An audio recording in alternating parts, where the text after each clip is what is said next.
এসেছিল, আমরা নামার পরেই খবর পাচ্ছি তার একটি গাড়ি আছে, কিছু লোক নানা রকম হুমকি ইত্যাদি করে 3টি ড্রাইভার এবং গাড়ি সেখান থেকে সরিয়ে দিয়েছে।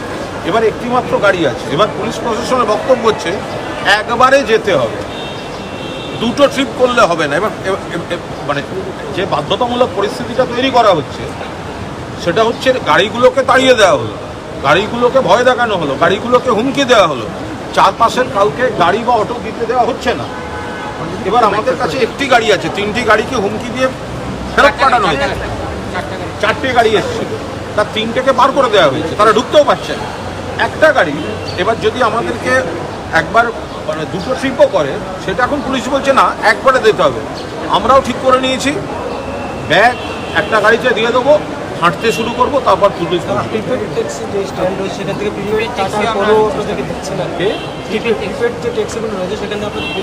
ওটা তো পুরো দস্তুর। আমরা বলছি এইটাই হচ্ছে বাংলার সঙ্গে ত্রিপুরার তফাৎ। বাংলায় বিজেপির কোনো নেতা ত্রিপুরা থেকে গেলে অবাধে সব জায়গায় ঘুরে বেড়াতে পারেন, আর এখানে গতবার দেখেছি মারধর, আর এবার দেখছি যে বন্ধ করে দেয়া হচ্ছে। যে অফিসে ভাঙচুর হচ্ছে সেটা দেখতে এলে গাড়ি অটো স্ট্যান্ড যেতে চায়, আসতে দেবে না। গাড়ি এসে গেছে, তাদেরকে সরিয়ে তাড়িয়ে দেওয়া হয়েছে। এবার বলছে একটা গাড়ি আছে, সে ট্রিপ করতে পারবে না, যেতে হবে সব একসঙ্গে। তা একসঙ্গে এতজন আমরা যাবো কি করে? আমরা হাঁটবো রাস্তায়। এবার বাকি পুলিশের দায়িত্ব, যদি এখানে বাকি কেউ মারধর করে তারপর দেখা যাবে, পুলিশ বুঝবে।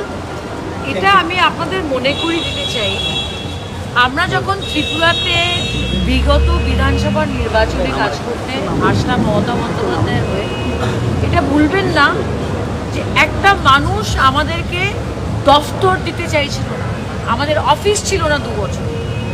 এই ধরনের সন্ত্রাস বিজেপি করেছিল। It took us 2 years to get an office space. কিন্তু আমরা অফিস খুলেছি, আজ পর্যন্ত আমাদের অফিস ত্রিপুরাতে রয়েছে, আগরতলার বুকে রয়েছে। অ্যান্ড উই আর শকড যে একটা গণতান্ত্রিক দেশে এইভাবে একটা দলের অফিসকে ভাঙচুর করেছে। আমি মমতা বন্দ্যোপাধ্যায়কে আর অভিষেক বন্দ্যোপাধ্যায়কে ধন্যবাদ জানাচ্ছি যে আমাদের যারা ওয়ার্কাররা রয়েছে, যুব মহিলা স্টেট কমিটির, তাদের পাশে দাঁড়াবার জন্যে আমাদের এই নির্দেশ দিয়েছেন। এবং আমরা বিজেপিকে বলতে চাই, আমরা সাংবাদিক বন্ধুদের প্রেস মিটের সময় দিয়েছিলাম অফিসে 12:30টার সময়।